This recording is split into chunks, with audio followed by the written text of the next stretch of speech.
Hello everyone. So today we'll see the last part of the functions.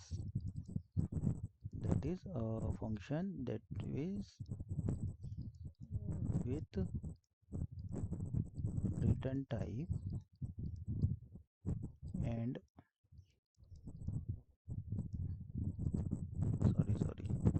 it will be with return type and with parameters. Means a function that will accept the data and it will process on the data and it will return the output as well, right? So for this we'll take the similar example what we have taken earlier in our previous function videos, right? So similarly we have int main, which is the entry point of the code, right? जहाँ से program start होगा and होगा, and we have a function that will help us to calculate a simple interest. So we have a function with the name simple interest. Now what we are saying in this code is the function is ready to accept the data. तो function data accept करने के लिए ready. अब function को, अगर ये function कौन सा है, simple interest, इस function को simple interest calculate करने के लिए क्या क्या चाहिए? We need a float value which will be principal. We need one more float value which will be rate, and I'm writing downwards one more float value which will be time, right? And then the curly bracket. So this is the complete single line and then the curly bracket. So we have float, principal, rate and time. These three values we need. Now if we need these three values, we need to pass this to the function. जैसे मैंने पहले भी function type with parameters वाले में देखा था कि function को पास करना पड़ेगा because function is ready to accept. तो फिर अब वो पास कौन करेगा? तो मेन एक ऐसा बंदा है जिसको सिंपल इंटरेस्ट कैलकुलेट करना है बट उसको नहीं आता है. सो मेन किसकी हेल्प ले रहा है? सिंपल इंटरेस्ट फंक्शन की. तो मेन को सिंपल इंटरेस्ट चाहिए और उसको आता नहीं है, तो किसको आता है सिंपल इंटरेस्ट कैलकुलेट करते हुए? फंक्शन को. तो सिंपल इंटरेस्ट का है कैलकुलेट करने के लिए मेन हेल्प ले रहा है. तो बस सिंपल इंटरेस्ट का क्या कहना है कि उसको प्रिंसिपल, रेट और टाइम चाहिए तभी वो कैलकुलेट कर सकता है. तो यहाँ पर भी मैंने तीन वेरिएबल ले लिया. अगेन फ्लोट टाइप का ही रहेगा और डेसिमल से इंक्लूडेड हो सकता है. Will create principal, rate and time. Now whenever we create variables inside the scope of the function, ये curly bracket के अंदर जब भी अपन वेरिएबल बनाते हैं, we can create a variable with the comma separated values. एक बार डेटा टाइप लिख दो और सारे वैल्यूज कॉमा करके दे सकते हो. But whenever we are writing as a receiving parameter, we have to mention the data type every time. You can see मैंने ऐसा नहीं लिखा float, principal, comma, rate, comma, time. That is not allowed. For every variable you have to mention the data type if that is the part of your function parameters. But if it is inside the function, you can use comma separate values, right? Okay. So ये तीन values आ गए. Last time भी अपन ने बात किया था कि ये जो नाम है वो नाम और ये रेसिंग पैरामीटर के नाम सेम भी हो सकते हैं, अलग भी हो सकते हैं. Actually these three variables are related to main. उसका फंक्शन से कोई लेना देना नहीं है. These three variables are related to the function. उसका मेन से कोई लेना देना है. So the name can be same और it can be different as well, right? Now we have to scan it.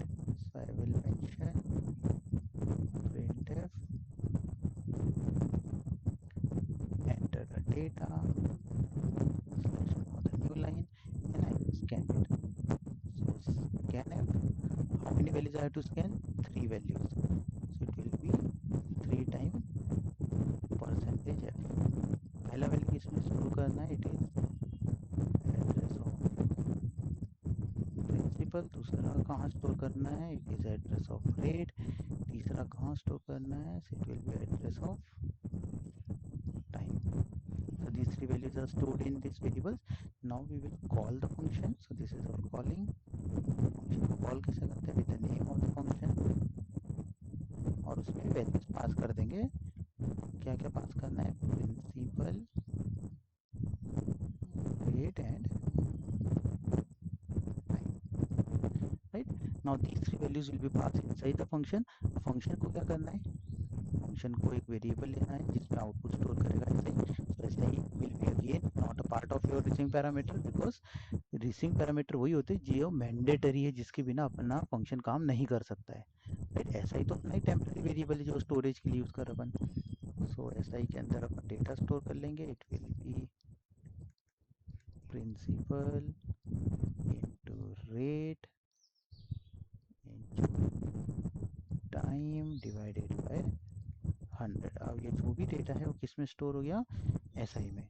And finally we will return SI. तो SI return हो गया। अब एसआई का डेटा टाइप क्या है, float. So what we have to mention here is float.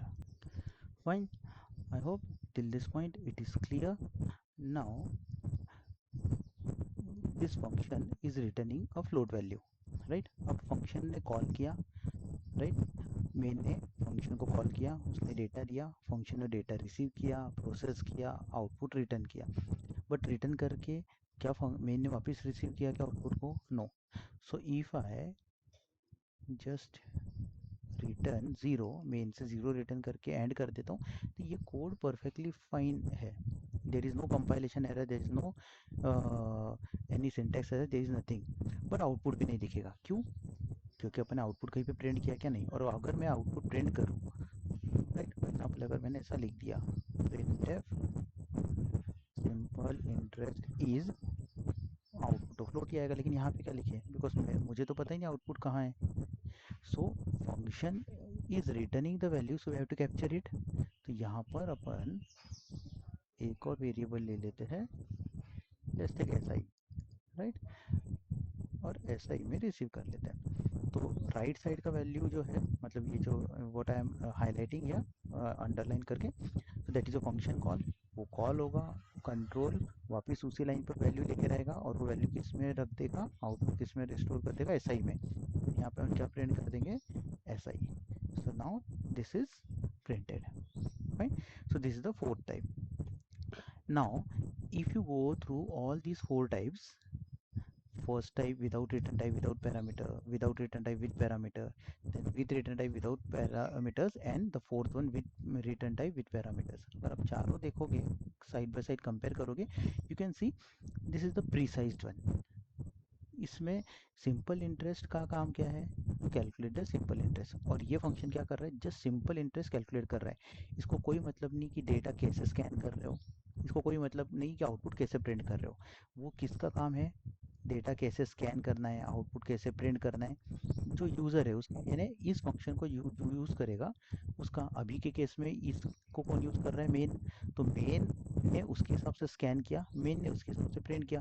Function का काम क्या है, जस्ट टू कैलकुलेट द और टू परफॉर्म द कैलकुलेशन। उसने वही किया, सिर्फ परफॉर्म किया कैलकुलेशन। अब ये फंक्शन कहीं पर भी टाइट कपल्ड नहीं है। The function is not accepting the data, accepting means it is not scanning the data inside. Accept तो कर रहे हो बट ऐसा पैरामीटर फंक्शन के अंदर कहीं पे स्कैन किया क्या, नहीं, राइट। कहीं पे फंक्शन के अंदर प्रिंट किया है क्या, नहीं। अब अगर फॉर एग्जांपल यहाँ पे लिखा है मैंने एंटर डेटा, अब अगर यही स्कैनिंग में यहाँ लिखता कि एंटर डेटा और स्कैन करता, और यूज़र बोलता कि नहीं नहीं मुझे एंटर डेटा नहीं चाहिए, एंटर प्रिंसिपल रेट टाइम चाहिए, फिर मुझे कोड चेंज लगता। फिर एक यूज़र बोलता नहीं नहीं मुझे एंटर डेटा चाहिए, तो एक कोड चेंज लगता। अब इमेजिन करो दो यूज़र है, दोनों ये फंक्शन यूज़ कर रहे हैं, एक का रिक्वायरमेंट है एंटर डेटा, एक का रिक्वायरमेंट है एंटर प्रिंसिपल रेट टाइम। अब कैसे फुलफिल करोगे। So these kind of tight couplings will impact your functions. अब इसमें क्या है, लूजली कपल्ड है, मैं स्कैन कर ही नहीं रहा हूँ। जो पहला यूज़र डेटा देगा तो वो लिखेगा एंटर डेटा, वो डेटा स्कैन करेगा मुझे दे देगा, मैं कैलकुलेट कर लूँगा। दूसरा यूज़र यूज़ करेगा, वो लिखेगा enter principal rate time, data scan करेगा मुझे दे देगा, मैं कैलकुलेट कर लूँगा। सो सिमिलरली प्रिंटिंग के टाइम कि कोई एक यूज़र बोलेगा मुझे ऐसा ही इज लिखना है, कोई बोलेगा मुझे सिंपल इंटरेस्ट इज लिखना है, तो मैंने तो क्या किया, सिंपल या आउटपुट उनको दे दिया। अब तुम रिसीव करो, तुमको ऐसा ही लिखना है ऐसा ही लिखो, सिंपल इंटरेस्ट पूरा स्पेल आउट करके लिखना है वैसा लिखो, और कुछ मैसेज देना है तो वैसा लिखो। So this is the best way to design a function. So the best approach to design a function is accept the data, process it and return the data. फिर अगर यही सबसे बेस्ट अप्रोच है, तो फिर सी लैंग्वेज ने एक ही क्यों फंक्शन नहीं बनाया, फिर वो चार टाइप की क्यों बनाए। So that will see quickly. तो उसका ऐसा है कि ज़रूरी तो नहीं कि हर बार डेटा मिले। फॉर एग्जांपल मैंने आपको बोला कि जनरेट अ टोकन, राइट। जैसे ही इस फंक्शन को कॉल करता हूँ, ये एक रैंडम टोकन जनरेट करके रिटर्न करता है। तो अब मेरे पास कोई डेटा मिलेगा क्या मुझे? नहीं, मुझे तो सिर्फ रैंडम जैसे ही कॉल होगा एक टोकन जनरेट करना है, रिटर्न करना है। जैसे एग्जांपल लूडो खेलते हैं तो उसमें डाइस होता है, राइट? अब यूजर थोड़ी बोलेगा कि 4 आना चाहिए फिर 4 आएगा, 6 आना चाहिए फिर 6 आएगा, वो तो सेंसलेस है। तो अभी क्या चाहिए, जैसे ही मैंने लूडो के लिए एक जनरेट नंबर करके एक डाइस का एक फंक्शन बना दिया कि जनरेट नंबर, तो वो जो कि 1 to 6 में से कोई एक रैंडम नंबर जनरेट करता है। तो मैं थोड़ी यूज़र को कोई डेटा देने वाला हूँ, राइट? ऐसे बोलूँगा जनरेट नंबर, वो रैंडमली 1 to 6 एक नंबर जनरेट करेगा और रिटर्न करेगा। तो वो कौन सा हो जाएगा? Without parameter with return type. तो वैसी जगह पे वैसे फंक्शंस काम आते हैं। ज़रूरी नहीं कि हर बार आपको डेटा ही मिलेगा और हर बार आपको रिटर्न करना मिलेगा, राइट? अगर ऐसा फंक्शन आ गया कि generate account number, generate document number, generate dice number, right? तो क्या करेंगे अपन, 1 to 6 में से कोई भी तो एक्सेप्ट नहीं करेंगे, सिर्फ कॉल करेंगे तो नंबर जनरेट करेगा और रिटर्न करेगा। तो कौन सा बन गया? With return type without parameter. मुझे एक सिंपल सा हेलो मैसेज देना है, एक फिक्स हेलो यूज़र। मैं क्या करूँगा, मैंने एक वेलकम मैसेज नाम से बना दिया। मुझे कोई यूज़र का डेटा नहीं चाहिए, ठीक है? और कुछ रिटर्न भी नहीं करना है। मुझे सिंपल सा यहाँ पर देना है प्रिंटर हेलो यूज़र, या फिर एक टर्म एंड कंडीशन है, वो तो फिक्स होती है टर्म एंड कंडीशन। मुझे सिंपल सा क्या करना है, एक टर्म एंड कंडीशन प्रिंट करना है। So print term and condition.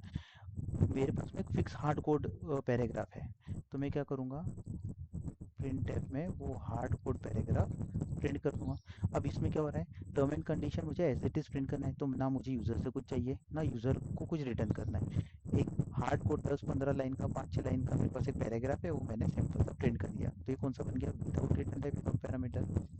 मुझे यूज़र यूज़र का नाम लेना है, उसको ग्रीटिंग मैसेज देना है, तो मैं रिटर्न तो कुछ नहीं करना चाहता हूँ, बस एक ग्रीट यूज़र नाम का फंक्शन है और उसमें अपन यूज़र का नेम रिसीव कर रहे हैं। और उसके बाद अपन सिंपल सा प्रिंट कर देते हैं, let's take welcome percentage S